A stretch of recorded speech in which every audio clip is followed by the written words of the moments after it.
Everton for the next 10 minutes or so, and we're joined by Dave Johnson for the first time this year, of course, from the Falcon Blues. Dave, really good to talk to you. Thanks for joining us today. And you, Paul, thanks for having us back, as always. Well, it's my pleasure. And I think, Dave, we need to begin just by reflecting on Thursday night's goalless FA Cup clash away at Palace. Clearly, there is one major talking point, the hugely controversial sending off of Dominic Calvert-Lewin after VAR intervened. What is your assessment, Dave, as to what we saw on Thursday night in terms of the tackle itself, but also why it was even deemed necessary to get VAR involved? I think it's just another in the long line of the referees trying to be the centre of attention again and making VAR the centre of attention. It was a pretty drab game on Thursday night. Let's be honest, but. And I think it needed a talking point. I don't know. The tackle itself, he's gone in with, he has gone in with some force to try and win it, but it's a 50-50 ball. It's there to be won. Yeah, he's gone to ground, but you can see the way he stops and takes the ball, that he's in full control of the tackle. And that's what everyone is like, well, what was the problem? And, the referee didn't blow for it. No one from Crystal Palace, was at the referee's ear to get it to say, it's a free kick, it's a foul, it's whatever. I think the only one really who milked it was Nathaniel Klein, and I think with Klein going down the way that he did, even though he was literally clipped, and VAR's gone, we need to look at that. But then at the same time you go, but it's not even anywhere near a red card. It's not even it's probably a caution. At the very most, I don't even think it warrants a yellow card. There's not a chance. I mean, I was listening to the game before with Newcastle Sunderland, and even Ali McCoy's going, that's a terrible decision. That's absolutely ridiculous that's being given as a red card. So I think Everton, every right to be aggrieved by it, and every right that we should be appealing it. And I think if we do appeal it and win it, then it just goes to show that there's been 4 people there.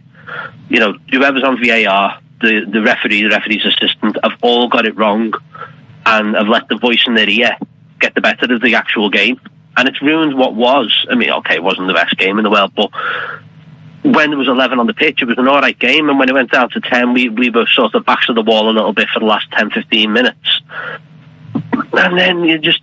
again, the whole talking point is not about, it was a good game for the neutral to watch, it's 0-0 and whatever else, but the talking point, like you say, is the referee and VAR, and it's it's the same every week. And it's just getting to that point now. We think, what's the point?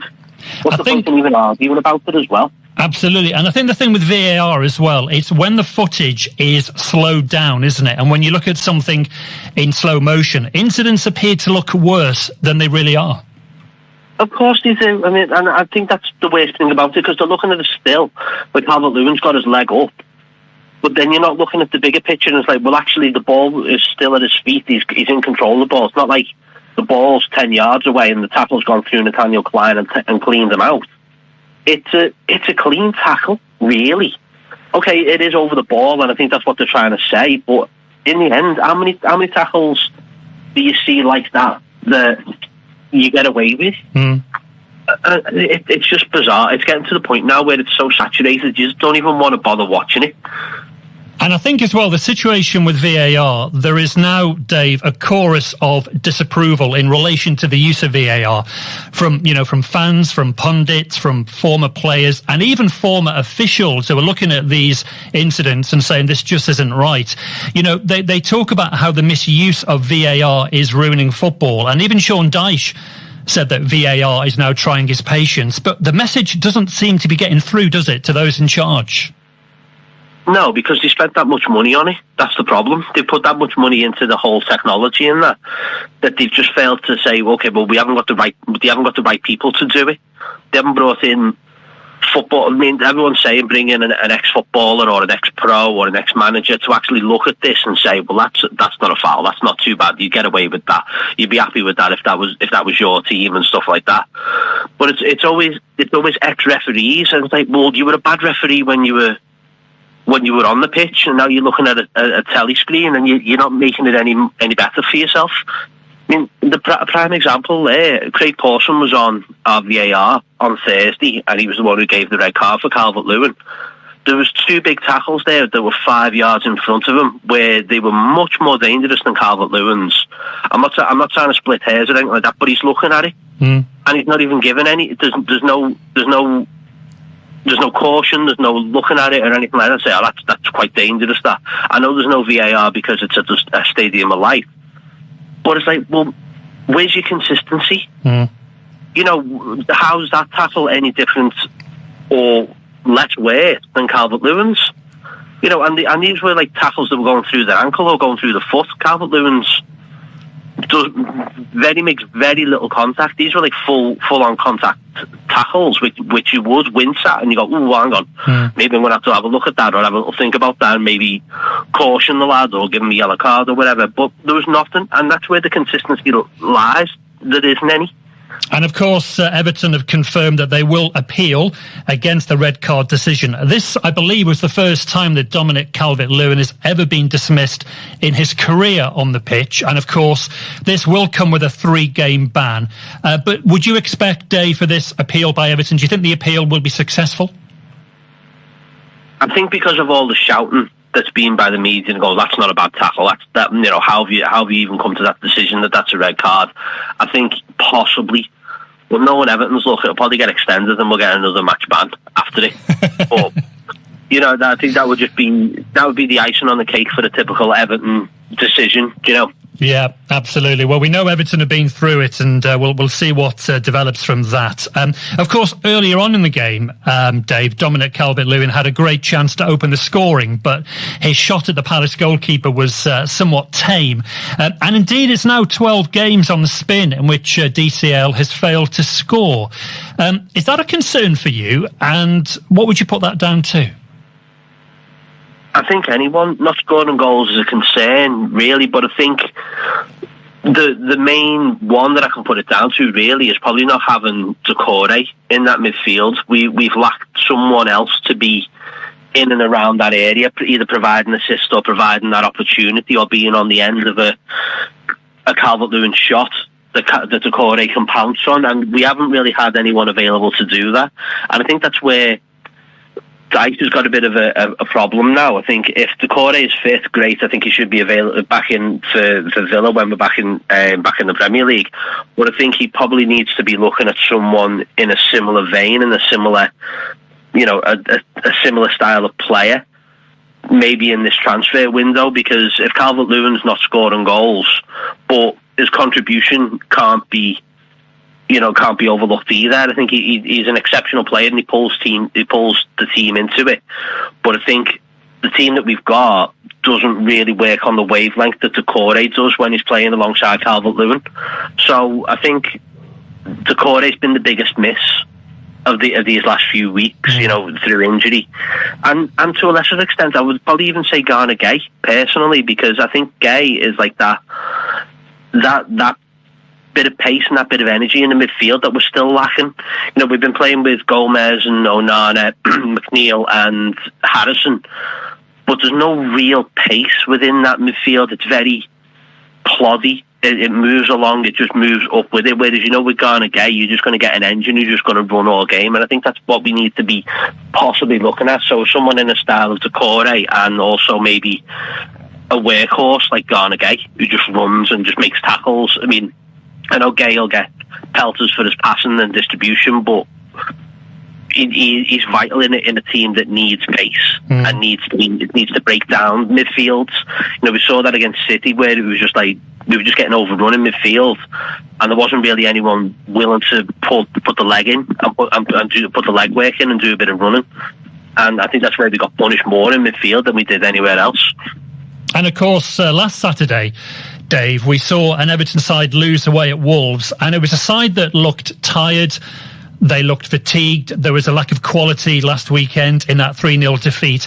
But if you're going to look for positives, you'd have to say the performance against Palace on Thursday night was a better overall performance from Everton, wasn't it?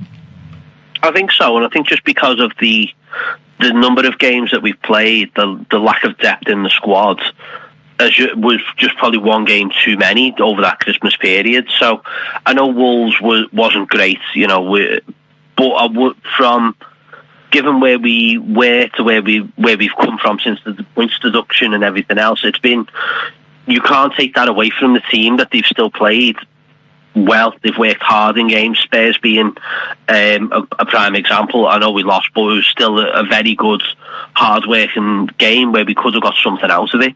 Thursday night, as Dyche even said, that was better, and that was back to the levels that he expects from the side. And yeah, I mean, we were just unlucky that we just didn't get a goal.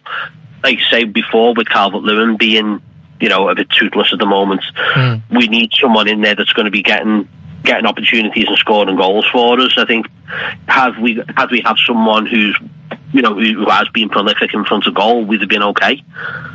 Absolutely. And of course, we also await news on the injury to Dwight McNeil, because of course he was stretchered off towards the end of the game on Thursday night. We believe it's nothing too serious.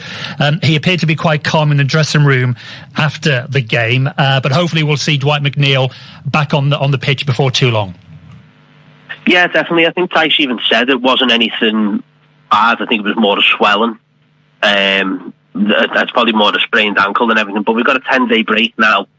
Well, obviously we've got Palace in the meantime, but I think that can be an opportunity for someone like Dan Juma to step up and make himself available and take a bit of a claim into this midfield, because he's been very.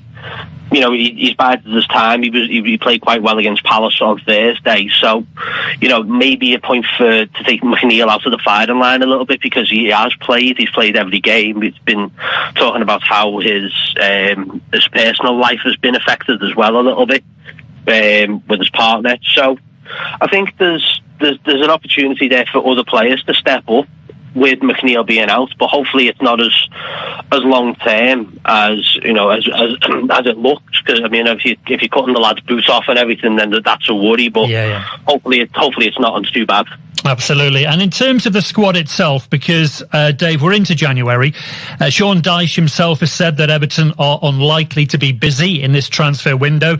He says he doesn't want to lose any players in this window in the current circumstances. He said that adding the deducted points back on, you can see our points per game ratio. You don't want to start taking players out if you can help it. So clearly Dyche doesn't want to lose any players in January, but he doesn't expect many to come in either. In terms of your expectations for this window, Dave, do you think we're likely to see much activity at Goodison?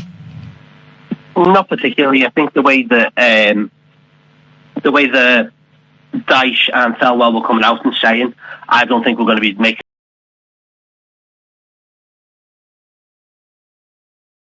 much. I think maybe if we can get a loan deal in for a right midfielder or another centre-back, perhaps. But I don't see anything myself. I'd like to. Obviously, every Evertonian wants to see transfers coming in and whatever, but I just don't see it at the moment. Yeah, this is it. And in fact, what you say there resonates with a lot of Evertonians. I've seen quite a lot of comments on the fans forum saying, we need to strengthen the midfield. A couple of full-backs as well would be very nice. But clearly important that Everton can hold on to the likes of Jared Branthwaite and also Jordan Pickford as well. So we'll see what develops in the next few weeks. But as you say, Everton have got some time off now. Their next game is going to be a tough game, of course, at home to Aston Villa a week tomorrow. Now, for many people, of course, Dave, Villa are the surprise package of the Premier League this season. But clearly Everton are going to believe that they can get something out of this game next weekend, aren't they? I think so. I think we're being at home as well, but you know what you're going to get with Villa. They're up there for a reason. They've been playing some fantastic football, getting some great results, and we just got to make it tough, like we do for anyone who comes to Goodison. And we will see what develops in that game next weekend. Dave, it's really good to talk to you. Hopefully throughout the year we'll get a chance to talk more and more as the season progresses as well. But as I say, we'll see what January brings for Evertonians. Good to talk to you. Thank you for your time. And all being well, I'll speak to you very soon. Definitely, Paul. Speak to you soon, mate. Up the toffees. Absolutely. There you go. That's Dave Johnson from the Falcon Blues joining...